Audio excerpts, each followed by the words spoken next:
kayak saya maju waktu wali kota lah kan. Iya, 2 kali ya Pak ya? 2 kali. Nah, lawannya cuma satu kan, cuma Pak Zulfian. Nah, tapi kita secara sportif saat beliau menang kedua kali itu, saya mungkin orang pertama yang ucapkan selamat gitu. Saya pikir kan Pak Zulfian menang kan juga saudara kita. Kemarin ada pertanyaan Pak, Ya. pertanyaan dari masyarakat kan, katanya itu jembatan itu bukannya uang dari IWS. Ya, Terus kok sampai 1 M itu kemana aja perginya gitu? iya. Coba jelasin Pak. Itu kan bantuan dari Willy Salim sama Ustadz Murni, Pak? dari Murni gitu. Berapa Ya, nilainya itu? kalau nggak salah 1,80 atau pokoknya lebih 1 M. Nah, kayak sekarang dengan tidak adanya pokir ini, kita sementara para anggota dewan ini sudah janji pada konstituen di daerahnya, para masyarakat kan, kita tahu pokir ditutup. Iya. Nah, bagi masyarakat, nah, dikiranya kita PHP dan pembohong kan. Iya, betul. Nah, itu tantangan itu. Kan? Biasa sekali. Ya. Di grup pelanta kita, wah itu bukannya itu anak negari yang usulkan, waduh, saya malas nanggapinya kan. Padahal saya yang ngomong sama Ibu Kepala PU, Bu, coba Ibu sebutkan satu saja proyek fisik yang ada di Senin Bakar semenjak Agus Mal.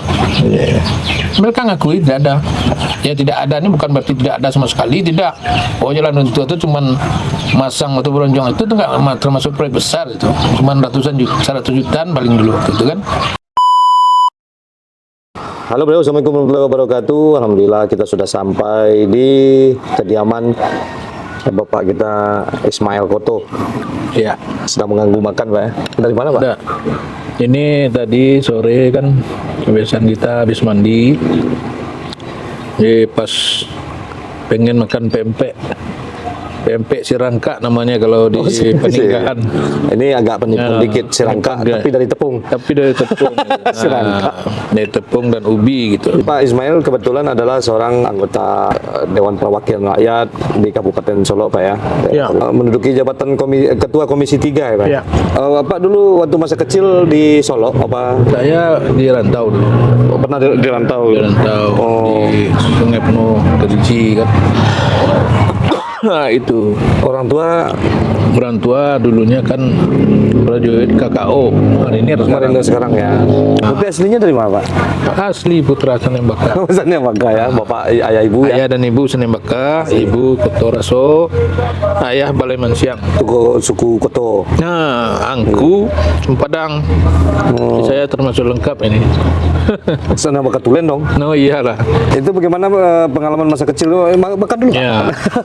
Kalau masa kecil ya orang tua kena backgroundnya tentara ya biasalah, dikit disiplin, nggak suka digertak lah. Iya. Kan? Justru dulu anak tentara tukang gertak kan. Iya. Nah, Kita justru nggak suka. nggak takut digertak orang kan. Apa pengalaman yang paling berkesan saat tumbuh di lingkungan keluarga dan masyarakat waktu itu Pak? Ya kalau zaman dahulu kan katakanlah zaman Orde Baru kan memang keluarga besar TNI ya sedikit apalah dihormati, disegani kan. Artinya tidak dipandang sebelah mata lah kan. Nggak pernah merasakan pahitnya hidup dong waktu kecil. Ya kalau pahit ya memang nggak pahit betul, nggak pernah lah kan. Ya biasa-biasa lah kan. Iya, tapi Kebetulan pas sudah remaja baru kita mau pahit sendiri ya Pak ya? ya. Jadi cerita begitu pas kuliah itu saya pakai mobil Jimny kan. Jimny tahun itu ya? Tahun berapa itu? Tahun 86. Oh Jimny dalam keren itu. Jadi kata teman saya kan, Bang mentua, kamu kayak anak upati aja nih. Bagusnya jual aja mobilnya, kita belikan oplet katanya. Nah itu Dijual? jual, kita beli oplet, akhirnya kita gantian sama teman-teman sama kuliah. Sekarang ada itu mantan sopir saya, mantan yang teman kuliah saya yang sekarang jadi hakim tipikor. Dia udah 3 periode dia itu. Nah, beliau ngakui itu bagus juga adik. Kalau orang kan banyak, dia juga bukannya karena dia orang susah, tidak. Jadi memang kepengen mandiri gitu. Iya. Kan kami ganti-gantian aja. Kadang dia setengah hari, Daripada saya minta setengah duit hari. terus sama gitu. orang tua kan. Gitu Pan gitu. Jadi siapa sosok yang paling memberi inspirasi dalam hidup Bapak sejak kecil Pak? Kedua orang tua saya itu orang yang jadi panutan bagi kehidupan saya gitu. Kalau dari papa, dari dia kita tahu bahwa hidup itu butuh disiplin dan tidak ada yang perlu kita banggakan gitu. Kejayaan itu ada masanya. Nah, saya melihat kalau di zamannya ya, sampai sekarang kan masih ada itu yang tua di kampung kita ini, Sening Bakar ini Pak Mulinaro kan, mertuanya Pak Haji Nopel. Itu tahu persis di masa lalu itu, dia tahu persis kalau papa saya itu jaya gitu, punya hotel di Surabaya kan, punya firma. Nah, kemudian pepatah yang mengatakan setiap masa ada orang, masa ada orangnya, setiap orang ada masanya, kan? Nah, dia kan roda itu kan berputar, dan itu kan memang sudah janji Tuhan, itu pergilirkan katanya kan, pada orang yang dia kehendaki. Alhamdulillah sejarah itu hampir sama dengan saya. Kalau papa itu kan, beliau karena merasa gaji tidak cukup, dan memang orang Minang kan dasarnya di pengusaha kan, jadi sebagai anggota aparat itu langsung bisnis gitu, kan. Akhirnya berhenti juga. Nah, berhenti memang mengundurkan diri kan, sama dengan saya. Dan saat saya asisten tahun 2014, saya mengundurkan diri dari PNS. Padahal waktu itu udah angkat udah 4C itu. 2014? Iya. Oh, jadi, memutuskan jadi waktu usaha. maju PNS. Tapi tahun 2 dari mahasiswa kita kan udah jadi pengusaha, tapi pengusaha mobil angkot. Iya. Tamat kuliah buka bengkel, kan, bengkel mobil kan. Nah, terus meningkat jadi agen pelumas Pertamina, agen LPG Pertamina, dan SPBU. Alhamdulillah sampai saat ini SPBU ini masih kita geluti gitu. Buka cap pangkalan gitu Pak ya? Kan, memang agen betul, pangkalan beda. Pangkalan di bawah agen. Oh, di bawah agen? Sub agen tuh pangkalan. Ya. Jadi nilai atau ajaran apa yang dari orang tua yang masih Bapak pegang sampai sekarang Pak? Jadi yang memotivasi kita tuh, dia bilang segagah apapun orang, ya, secantik apapun orang, kalau nggak ada uang, gagahnya hilang, cantiknya hilang. Sejelek apapun orang, Itu. tapi kalau dia punya uang, dia akan gagah dan cantik sendiri. Itu nilai luar biasa ya. Dia juga- Udah ekonomi ya. Jadi itu memotivasi kita untuk rajinlah mencari uang. Iya. Dan juga jangan terlalu sosial. Oh, gitu. Ibu saya kan beliau tamatan sekolah hukum Belanda gitu. Itu maksudnya jangan terlalu sosial itu seperti apa? Ini kalau terlalu sosial, soknya di orang, sialnya sama kita kan. Oh gitu. Jadi kebanyakan ya kayak prinsip zaman-zaman sekarang ya. Orang yang sering ditolong itu kadang-kadang nggak nolong balik, malah kurang ajar gitu. Iya, malah dia nggak tahu berterima kasih lah. Iya. Dan memang untuk berbuat baik itu kan keikhlasan. Tapi kadang-kadang kan buat sakit hati akhirnya buat kita jadi stres. Iya. Kita bisa jadi liver kan. Iya. Nah, lebih baik mikir lah. Iya. Istilah orang Padang kan, babuek bayi pada padoi babuek urut sekali jatuh. Iya. Kan itu. Tapi sosial tetap dong. Sosial tetap dong. Tapi maksudnya diperhatikan memang orang-orang yang betul pantas tuh. Oh, yang betul-betul pantas. Kadang-kadang nih orang dikasih pertama ini bantu, Iya. dikasih kedua dianggap kebiasaan, kasih ketiga dianggap kewajiban. Kewajiban. Nah, Iya. yang- itu udah ditanamkan nilai itu ya. Itu prinsip-prinsip itu udah dari kecil udah disampaikan oleh orang tua kita. Gitu. Padahal kan dulu orang-orang tua dulu kan banyak kan anak kalau jadi orang baik, kalau ada yang membutuhkan saling berbagi gitu. Bapak udah berbeda prinsipnya sendiri ya. Iya. Patutlah jadi pengusaha Pak ya. Ya. Iya. Apa tantangan terbesar yang pernah Bapak hadapi dalam perjalanan karir Pak? Kalau tantangan kan, memang hidup ini kan penuh tantangan kan, memang tantangan lah kan, dalam perjuangan gitu kan. Tantangannya ya bila menghadapi lawan yang mungkin lebih senior dari kita kan, lebih berpengalaman. Tapi ya kayak saya maju waktu wali kota lah kan, Iya, 2 kali ya Pak ya? 2 kali. Lawannya cuman satu kan, cuman Pak Zulfian. Nah, tapi kita secara sportif saat beliau menang kedua kali itu, saya mungkin orang pertama yang ucapkan selamat gitu. Saya berpikir kan Pak Zulfian menang kan juga saudara kita. Pak Zulfian bukannya sepupu Pak? Sepupu atau? Nah, dia tuhnya mama lah. Mama. Oh iya. Ya. Luar biasa Pak ya. Iya. Itu biasanya orang jadi musuh, ini kita yang Ya. karena Nggak ada, tetap saudara ya. Sama-sama sportif lah kan. Iya, politik tetap politik Pak ya. Politik, saudara-saudara. Iya. Oke, dalam pendidikan Pak dan perjalanan karir, bagaimana pengalaman pendidikan Pak Ismail dan sejauh mana itu membentuk karakter kepemimpinan Bapak sampai sekarang? Ya, pertama ya kalau sekolah formal kan sama-sama kita ketahui lah, sama dengan Devan kan, SD, SMP, SMA, kemudian kuliah kan, ya alhamdulillah di Fakultas Hukum Universitas Andalas. Ya dulu kan aktif juga di AMI kan, aktivis juga lah. Udah ini ya, udah Ikut juga lah. perhimpunan ya. Ya ikut juga lah demo 98 tuh kita juga ikut di ke DPR RI kan. Di Jakarta? Iya. Jak dulu kurus, rambut gondrong. Iya, lupus. Iya. Tapi setelah berkeluarga akhirnya muncul ya kita punya tanggung jawab kan. Betul. Merawat dan mendidik anak-anak kita gitu kan. Nah, alhamdulillah saya merasakan termasuk sukses juga mendidik anak-anak kan. Iya. Tapi yang luar biasanya nih Pak, ini kan kalau tamu kan biasanya kita ada ini nih, ada mungkin bibi yang ngebantuin buat masak. Ini ibu sendiri loh ini yang masak. Dan makanannya itu enak. Itu selalu ya Pak ya. Selalu ibu yang masak buat tamu, bikinin kopi ibu sendiri saya lihat. Jadi memang Pan, saya nggak suka makanan orang lain. Pertama itu berawal dari masalah kebersihan. Oh gitu ya. Jadi kalau ibu yang bikin kita tahu nih higienisnya ya. Higienis kan. Kadang-kadang kan seperti membuat telur. Iya. Kadang-kadang kan dia membuang putihnya itu dengan tangannya tuh kalau di warung. Oh iya benar. Padahal dia habis nyuci piring, mungkin sabunnya masih tinggal. Digaruk-garuk ya. Jadi saya nggak kena dilihat kan. Iya.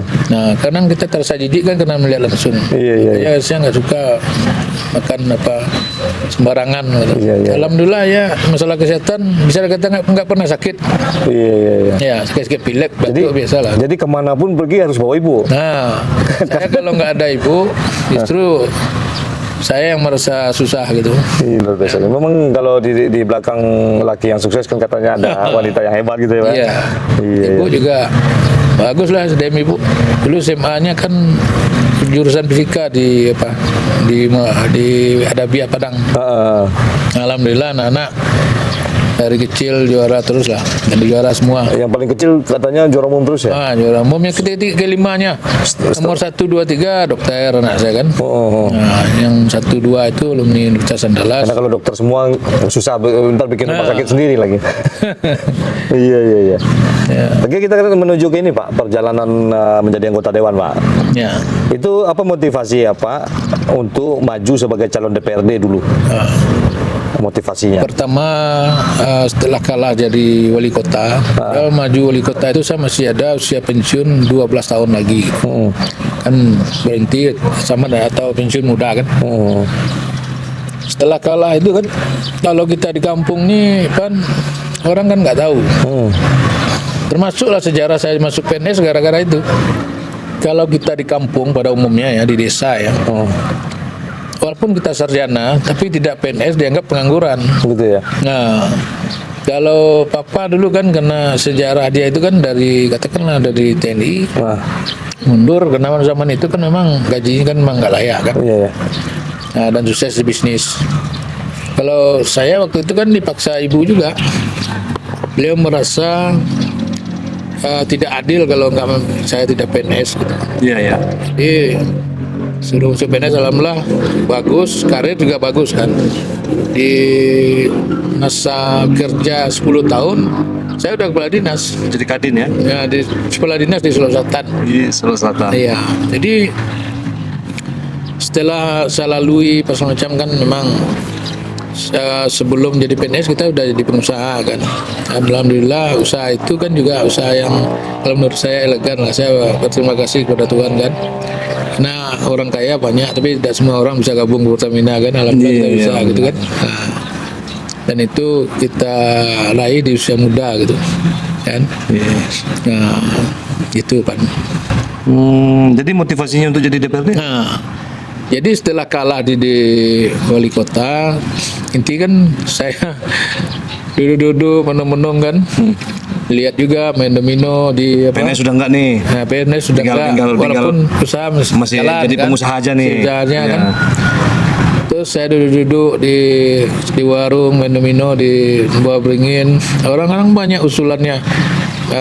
Bincang-bincang politik lah di kampung kan, di warung Obrolan kan. pelanta lah ya. Nah, omongan pelanta kan, omongan warung. Tapi kita mau apa kan? Kita nggak bisa menyalurkan aspirasi mereka. Iya. betul. Intinya kita bisa menyalurkan kalau duduk di DPRD kan. Iya. Nah, padahal anak melarang semua. Tapi nggak usah lah diikut politik lagi apa itu kan. Senang-senang aja lah lihat cucu jalan-jalan ke sana. Ya kebetulan anak kan yang 1-2 sudah tuh di Jakarta. Itu lagi. Sementara ini banyak suara-suara keluhan dari masyarakat ya yang kita dengar langsung. Iya. Akhirnya saya bilang, ya udah Papi ikut di DPRD. Nah, kebetulan apalagi ada tawaran jadi apa? Di partai. Ada ketua partai Demokrat dari Pak Mulyadi. Tapi sebelumnya katanya ketua Gerindra. Gerindra. 7 tahun saya ketua Gerindra. Tapi nggak mencalonkan. Untuk wali Mencalon kota wali ya? kota. Wali kota Iya. itu di Gerindra tuh. Iya. Jadi pas Pak Mul nelpon Pak Ismail orang mana? Orang kabupaten atau kota? Kabupaten Pak, saya dari Senin Bakar. Mau jadi ketua kabupaten. Kalau Pak Presiden siap. Nah, kita kebetulan juga dari dulu sudah ngefan juga dengan Demokrat. Pak Mulyadi ini. Mulyadi yang di Padang. Termasuk Demokrat kan. Demokrat sesuai SBY ini memang saya PNS di angkat SBY. Iya. Itu SBY langsung yang angkat ya. ya dapat penghargaan Satya Lencana 10 Iya, Satya tahun Lencana, ya. dari SBY, tanda tangan SBY. Iya. Luar biasa sekali. Apa perasaan Bapak pertama kali dilantik sebagai anggota dewan, Pak? Kan pertama kali nih. Ya, kalau saat dilantik itu ya cuman ada rasa syukur lah.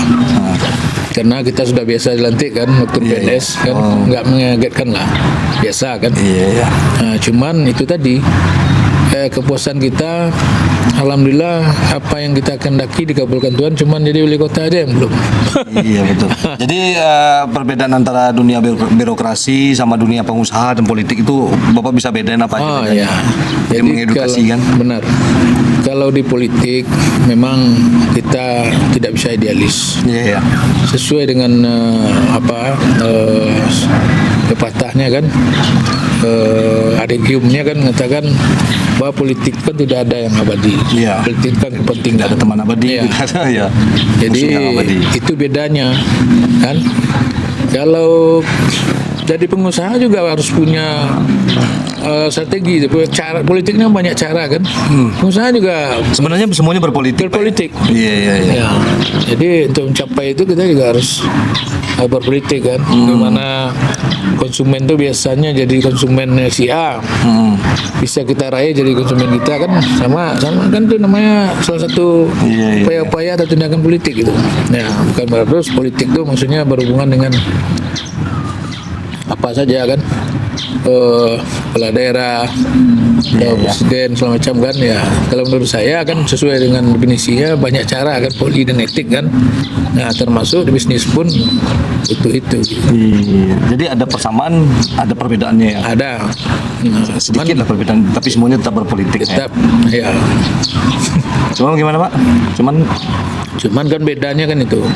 Kalau di PNS, di birokrat tentu ada aturannya. Oh iya, kita ikat aturan ya. Ikat aturannya dan real yang jelas. Kalau pengusaha kita yang ngatur. Kita yang ngatur. Iya betul. Di politik ya aturannya aturan partai lah, jangan melanggar ADRT partai lah atau hukum nasional kita kan. Iya benar. Ke positif saya. Kan sekarang Bapak di Komisi 3 ya. Iya. Komisi 3 itu sosial apa? PU, sosial, Berarti infrastruktur ya. infrastruktur lebih banyak infrastruktur. Ya itu kan katanya di daerah Solo ini pokir nggak ada tahun ini Pak ya. Ya. Itu kenapa itu Pak? Ya sesuai dengan apa Instruksi. instruksi dari presiden kan, masalah pengangkatan dan segala macam kan. Ya mau tak mau ya harus ikut lah dari pemerintah pusat kan. Iya. Ya, karena Terus mungkin- bagaimana itu Pak tentang pembangunan di daerah ini? Ya paling kita mengusulkannya kepada dinas terkait kan, dinas pekerjaan umum, dalam sosial ya ke dinas sosial Iya. itu. Jadi kan Bapak orang orang Sinemakan nih. Kita tinggal sekarang di Sinemakan. Iya. Itu kan kemarin ada bencana tuh Pak. Iya. Katanya Bapak berbuat sesuatu, cuman itu kayaknya orang nggak tahu tuh Pak. Jadi sebagai putra daerah kita pastilah punya tanggung jawab moral terhadap bencana yang dalam, sedangkan orang lain aja ikut apa kan prihatin dan apa, kita kena ada jalan, karena misalnya posisi di DPRD hubungan dengan bupati dan segala macam itu baik kan, apalagi dulu sama Gerindra dengan Pak Bupati. Nah, Ini gimana kan nih Pak hujan Pak? pas kejadiannya kan saya baru gerimis kan sedikit. Iya, nggak apa-apa ya. Saya telepon Pak Jambandu, alhamdulillah pagi setelah telepon itu beliau datang ke sini kan, kita langsung ke lapangan.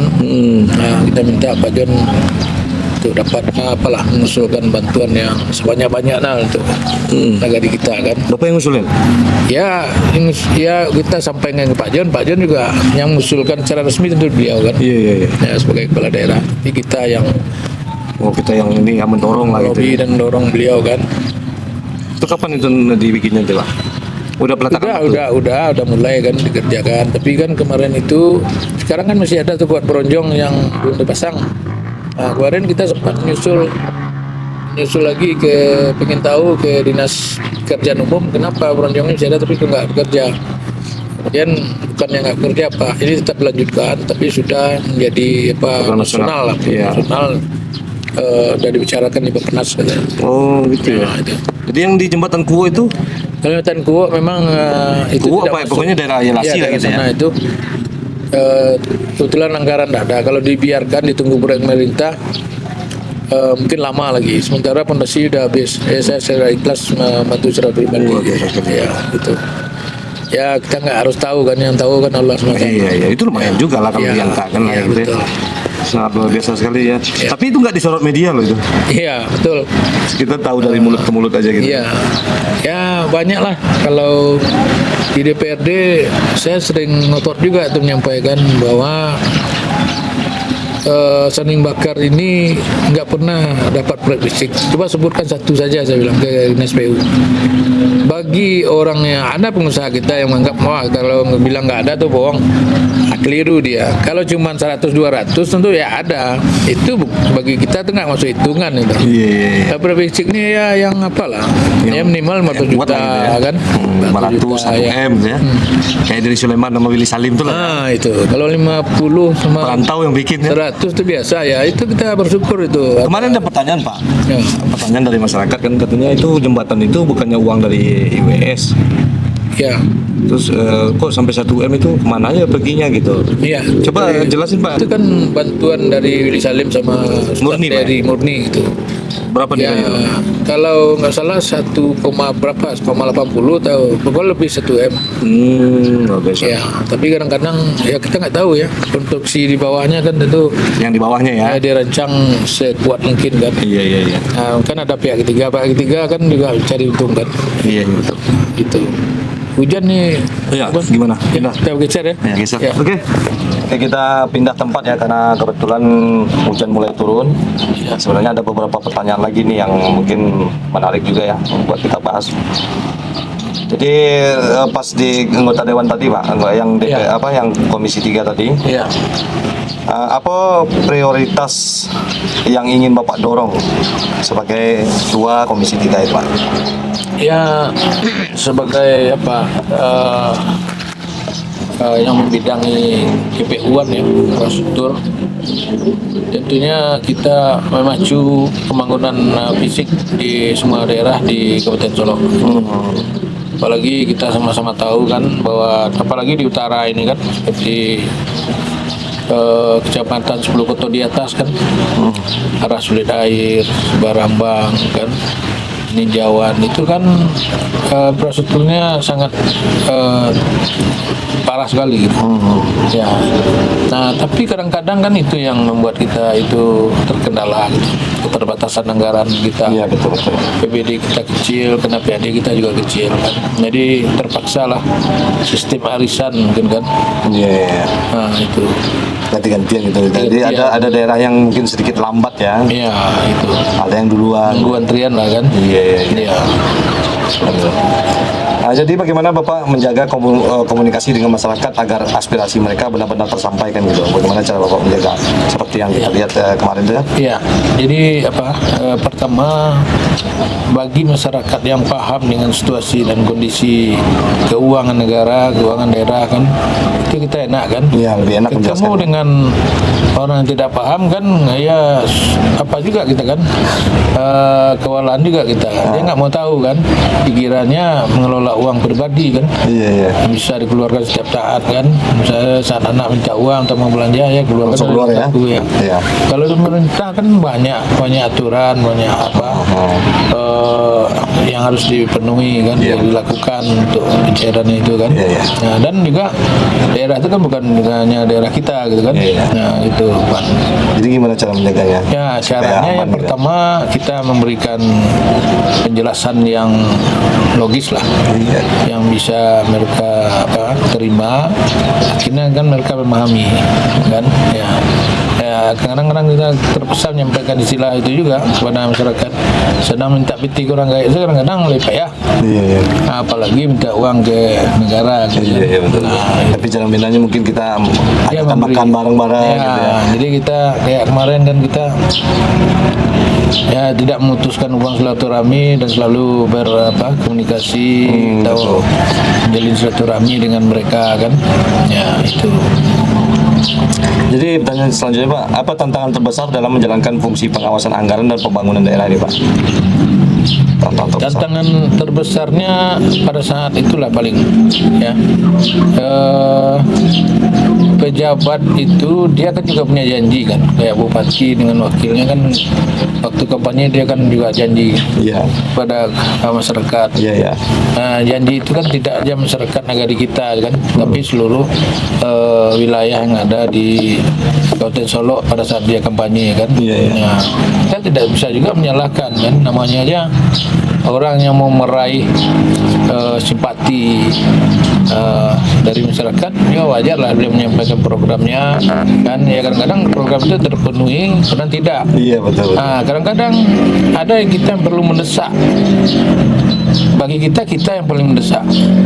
Bagi daerah lain mungkin mereka juga yang paling mendesak. Iya. Kan? Kadang-kadang dari pusat ya. Nah, kadang-kadang itu yang paling kendalanya di situ. Iya betul. Kan? Nah, kayak sekarang dengan tidak adanya Bokir ini, kita sementara para anggota dewan ini sudah janji pada konstituen di daerahnya, pada masyarakat kan. Kita tahu Bokir ditutup. Iya. Nah, bagi masyarakat dikiranya kita PHP dan pembohong kan. Iya betul. Nah, itu tantangan itu. Oh, biasa sekali. Iya. Oh. Jadi gimana Bapak menanggapi kritik atau kontroversi yang muncul terkait kebijakan-kebijakan DPRD ini?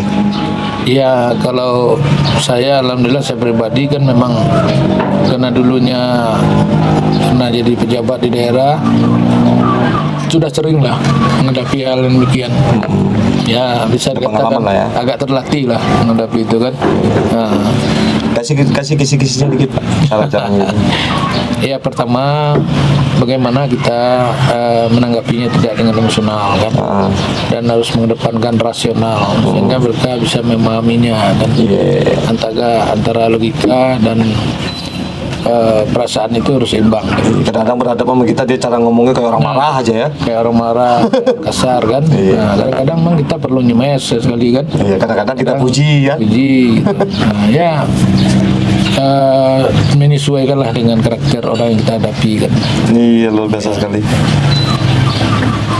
Jadi refleksi dikit Pak, apa arti kesuksesan buat Bapak Ismail pribadi? Apa arti kesuksesan?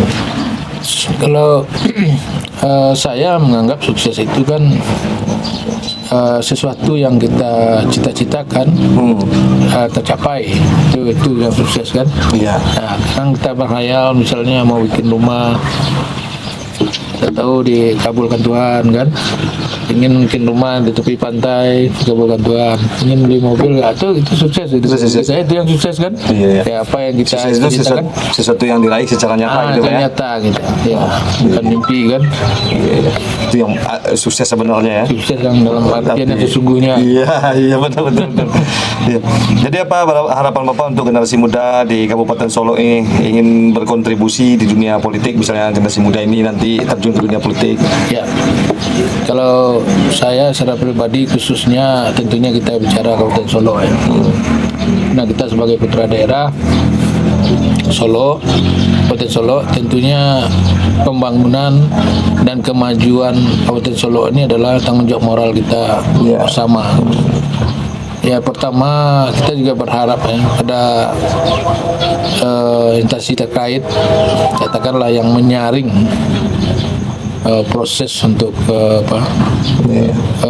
calon-calon politikus atau daerah pejabat pemerintah, ya kita harapkan tentunya yang memiliki kompetensi lah, kan, jangan hanya mengandalkan misalnya sedang tuh kena ada uangnya, atau apalagi faktor gen ya. Nah, nanti pas bicara kita orang kan asbun gitu, sembunyi kan, nah kan malu-maluin jadinya. Ya anak muda kita harapkan ya harus tetap dan giat belajar lah. Mau jadi pengusaha pun jangan pengusaha yang bodoh kan. Tentunya juga pengusaha yang berilmu pengetahuan yang tinggi lah. Iya, demi kepemimpinan Kabupaten Solo khususnya nanti ke depan ya. Ke depan. Pak. Jadi bagaimana Bapak ingin dikenang oleh masyarakat setelah selesai menjabat nanti? Pertanyaan terakhir kita. Jadi memang itu salah satu tujuan utama saya. Di sisa hidup kita kan hendaknya kita bisa meninggalkan kenangan yang baik bagi generasi kita setelah kita kan. Iya. Nanti kan orang bilang wah itu peninggalan Pak Ismail. Nah itu peninggalan orang tuanya Seno kan. Nah jadi jangan sampai kenangan buruk lah. Nah, harapan kita cuma itu kapan ya. Terus bagaimana caranya kira-kira? Ya harus berusaha menghasilkan yang terbaik lah untuk kan? masyarakat. Untuk masyarakat gitu kan. Misalnya kayak tadi Apan bilang tadi kan, saya itu nggak perlu. Dulu kan pernah juga di di grup Pelanta kita. Wah itu bukannya itu anak negari yang usulkan. Waduh, saya malas nanggapinya kan. Ditanggapi kita ya itu salah satu kontroversinya status katakanlah mohon maaf ya, kita sangat menghargai, sama juga Pak dengan memilih DPRD, sama juga dengan memilih pejabat, itu juga milih datuk gitu kan. Jangan asal mentang-mentang ada garis datuknya kemudian dia SDM-nya tidak ada kan, kacau kan. Ya DPRD itu mohon maaf ya kan, masing-masing kita itu kan punya nilai bargaining gitu. Iya begini. Ya.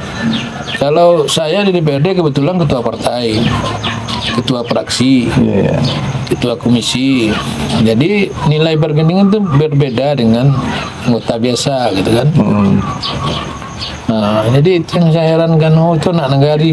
Padahal saya yang ngomong sama Ibu Kepala PU, Bu, coba Ibu sebutkan satu saja proyek fisik yang ada di Senin Bakar semenjak Agus Mal. Mereka ngakui tidak ada. Ya tidak ada ini bukan berarti tidak ada sama sekali, tidak. Oh jalan itu cuman masang atau bronjong itu enggak termasuk proyek besar itu. Cuman ratusan juta, 100 jutaan paling dulu waktu itu kan. Nah itu saya heran juga itu. Jadi kita tidak ada, biasa kita hilang gitu ya. Ya, kita tidak ingin butuh pujian kan. Kita butuh aksi dan prestasi gitu. Ya, mungkin maksud mereka gitu Pak. Ini anak negara yang mengusulkan, mungkin Bapak dianggap mungkin sebagian dari anak negara itu kan ya. Nah, tapi ujung ngomongannya udah jelas maksudnya dia. Dia waktu itu dekat dengan penguasa, dengan bupati. Oh gitu ya. Banyak orang kan. Tapi dibangunnya bukan pada saat bupati itu. Saya padahal kena background kita orang hukum ya, kita selalu pakai bukti kan. Saya WA Pak Sekda, saya jawab, saya screenshot. Ini bukti kita, usaha kita kan. Terus orang datang ke lapangan. Kalau memang dia usul saat dia yang katanya usulan dia itu orang datang ke lapangan. Betul, ya. Ya Jadi Ya kadang-kadang itu memang Pak, kita sebagai politik membantu kinerja atau membantu sesuatu untuk masyarakat itu memang harus ada bukti loh. Iya. Kayak media, rekaman, Iya, betul. bukan sekedar aksi aja itu masyarakat, karena masyarakat saya lihat itu lebih banyak fokus kepada hal-hal yang negatif beritanya, itu Iya. lebih enak digoreng daripada yang positif. Betul. Karena yang positif itu kayaknya membosankan gitu Iya. pada saat ini ya. Makanya apapun yang dilakukan memang harus kita punya minimal kamera, Iya. apalagi itu kayak KDM gitu sekarang kan, Iya. KDM itu nggak mau omongan dia, tindakan dia dipelintir, ya dia bawa kamera kemana-mana kan gitu. Pak Is kan ya kita dengan- mau mengarah itu juga tuh. oh nanti mengarah ke situ ya.